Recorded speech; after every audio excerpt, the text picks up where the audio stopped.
Hi everyone, thanks for joining us. As part of our ongoing partnership with Latitude, I am thrilled today to welcome Sigrid to the studio, one of Norway's biggest ever pop exports.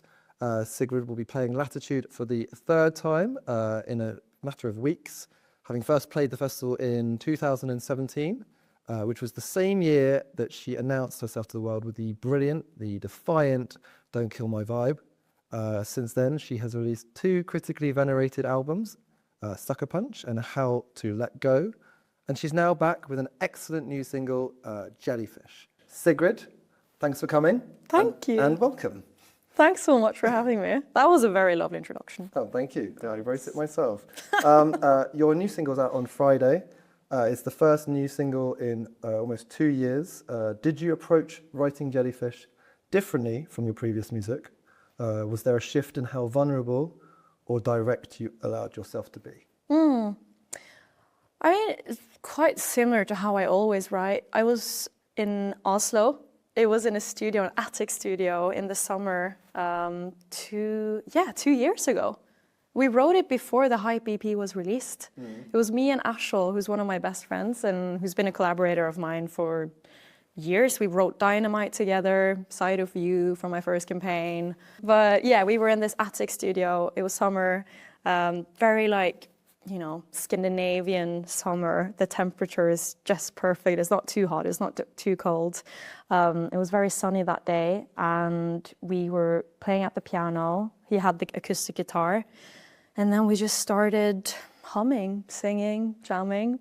And I can't remember how the melody came out. I guess we were just humming together and it just came and it immediately felt catchy and hooky and very sweet and quite vulnerable.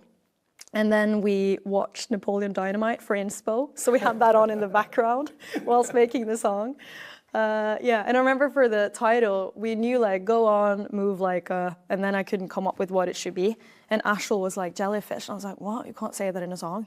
He was like, yeah, you can. Was challenge accepted? Challenge accepted. And then, yeah, I went with it. And yeah, it was really nice, very natural. You also co-produced it. Yes. So how did that change the process, or if at all? Doesn't really change a thing. I've been co-producing my whole career. It's just I'm being credited for it now. Finally. Finally. That's the difference. Working with someone like Ashel is one of the best things that has happened to me. We've always been working together. He's always been like an anchor for me throughout my whole career. We've done all of the acoustic versions on all records I've done has been with Ashel. And it's always felt very playful when we've worked together. It doesn't feel like work. It feels like two kids. We're just two kids in a crowded room. That's me and Ashel.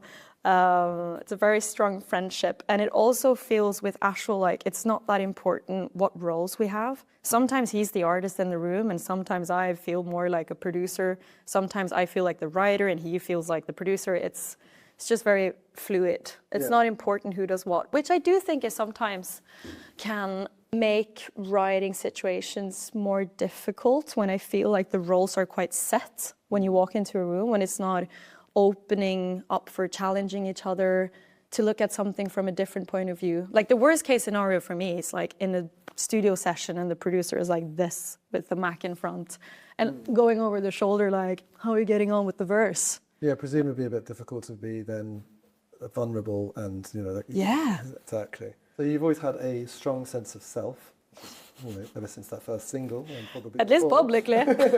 But has writing this past year taught you anything new about who you are and what you want to do next? Yeah. I want to have fun with it. Well, I was 16 when I came into the music industry in Norway.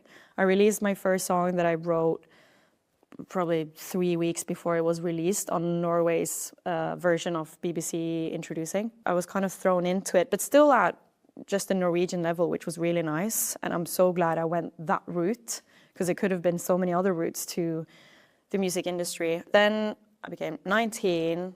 I released Don't Kill My Vibe. And it was quite intense. It was amazing. I'm so thankful for all of it, obviously. But it's kind of going through a washing machine. And I think on the second album, I really wanted to be taken seriously, I think. and I put a lot of heavy pressure on myself maybe to make like serious big songs or something. And I think with Jellyfish, there's this new ease. I'm having fun again, I think. Yeah. I think you can hear it in the song. I'm not trying to sing perfectly. There's obviously a vein of like kind of satire and humour running through this song as well. And obviously I've seen the video as well, which is really glorious. Thanks. Yeah, that was fun. Many of your fans have grown up with you. How do you think this new music speaks to your own coming of age? As you say, it's about having more fun. How has it affected the way that you've created the music itself, as well as the way that you've approached just, doing publicity around this stuff? I think I'm also taking the piss out of myself a bit as well with this new music. Yeah. Trying not to take myself too seriously, and allowing myself to not always be the hero in the situation maybe. I think like it's impossible to not think about the end product when you are in the studio. You can say as much as you want that you want to feel completely free and not think about the audience or what people will think or say about your music when you're creating. But I guess because my first single got so much attention, I knew from the get-go that whatever I released wasn't just going to be me, my parents, and my sister and brother that were going to listen to it. Maybe it would be more. And then, of course, like you have the other side of it that like you never know how many will listen to it, if it goes up or if it goes down. I think that end side of it has always been a part of me, both positively and negatively. I guess the negative side of it is like, thinking how you present yourself, as we all do on social media. I feel like everyone's like a mini celebrity now on social media. And then the positive side is that I always want to create something that can add some value to others. And going back to everyone who's grown up with me, with my music alongside me as well. And I'm excited to see everyone tomorrow at the launch event in London. Can't wait. But yeah, I want to create something that can be a source of joy, can help you in a way in your everyday life. That's how it is for me. Walking through London today with my headset and listening to a song that becomes the soundtrack of my day. Today was Losing You, Solange. Yeah. Soundtrack of the day. Proper spring in your step. Yeah. Sun's out. Yeah, okay. I get that. What was your song today, if you had one? Jellyfish by Sigrid. So I listened to it 4 times today. Sick. You've become a festival favourite over the years, that's fair to say. What do you love most about playing festivals? Oh, it's the best. I love festivals, I really do. And my booking agent loves me for it. But I think my favorite thing about festivals is that, first of all, I get to meet a lot of colleagues, which is really nice, backstage. I love the festivals, especially the European ones, where everyone shares the canteen, and you'll see all bands and artists of different sizes just roaming around backstage doing their thing. That's always really lovely. And all the crews, all the musicians, la-di-da, that's nice. And then I love sharing the stage with everyone else as well, knowing that there's someone on before me and after me maybe. Yeah, I love that. Can you remember the things that you've really enjoyed seeing at festivals? Like bands? Yeah. What were like the kind of real life-changing experiences for you when you were younger? I remember, Neil Young is probably the artist I've seen the most times. I was gutted to not be there at Glasgow to see him now. But I've seen him like 5-6 times, so it's fine. That has been really important. I remember playing the same festival as Tame Impala. Yeah. Being a big one. I think it was Osheaga in Canada. Yeah. And I just remember thinking like, oh my God, I've made it. I'm on the same festival as like my heroes. Oh, another one. Okay, that's the biggest concert of my life. I was there for Beychella. Oh yeah. Beyonce, Coachella. I was there. I was playing the same weekend as her. That was insane. That is probably the best concert I've ever been to. Okay, fair enough. And what about the standout from playing from Latitude? Obviously, first time was in 2017. Yeah. What's the sort of abiding memories of playing Latitude over the years?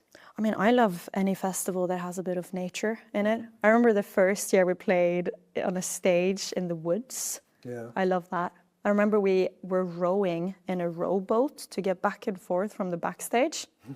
Great. And I also remember being in a portable toilet, right, like 2 minutes before I go on stage, and it was like sideways. Well, like, down so a hill. Like Pisa or something. Oh god. I was just thinking like, I hope this is fine, or do I have to cancel the show? I've heard some real horror stories. A friend of mine actually was at Reading Festival once, and they were in a photoboot and over pushed over. Yeah, you can imagine how that one ended for them. Did they go on stage? No, they weren't. They weren't performing. They were just.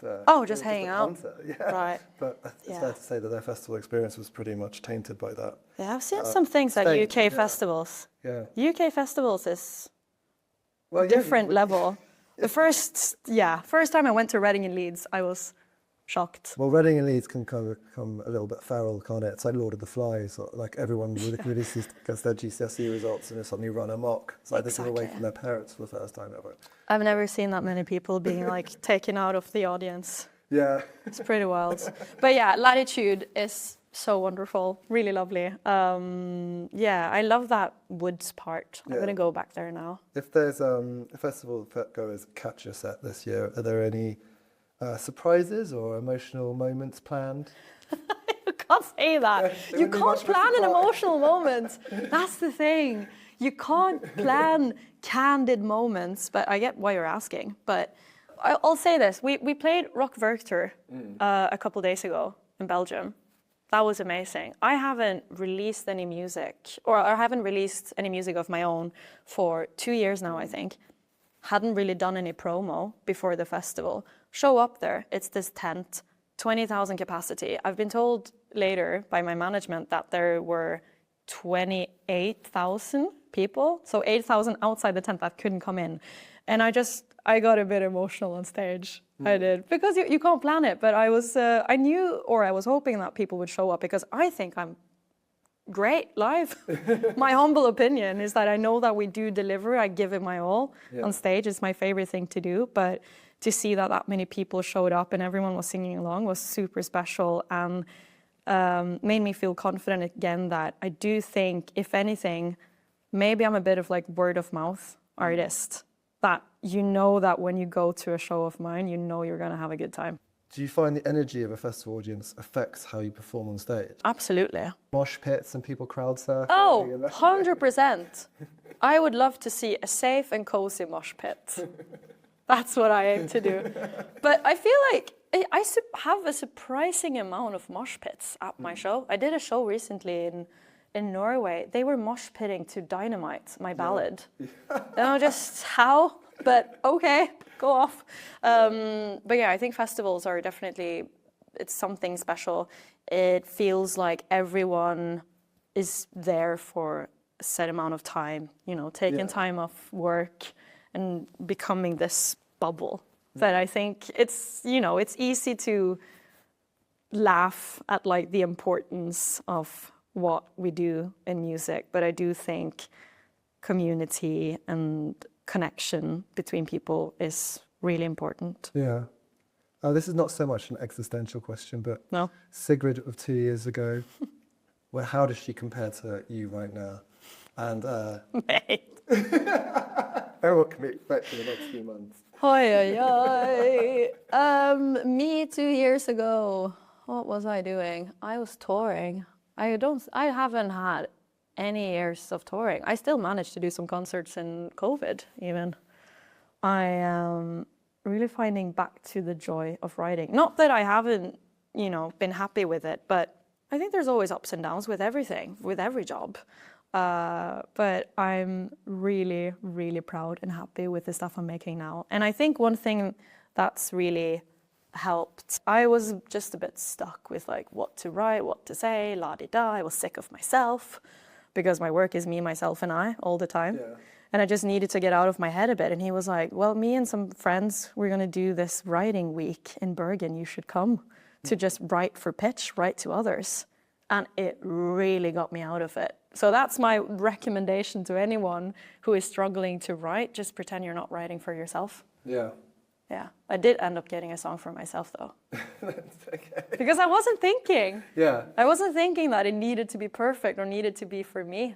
That's a bit like a lot of things in life. It's like almost like romance. It usually happens when you're looking at, but you're not looking for it. Just as when you're looking the other way. True. I think that's a nice note to end on. A reminder that Latitude is running from 24th to 27th of July. Sigrid's new single, Jellyfish, is out this Friday. Thanks again, Sigrid. Thanks for having me.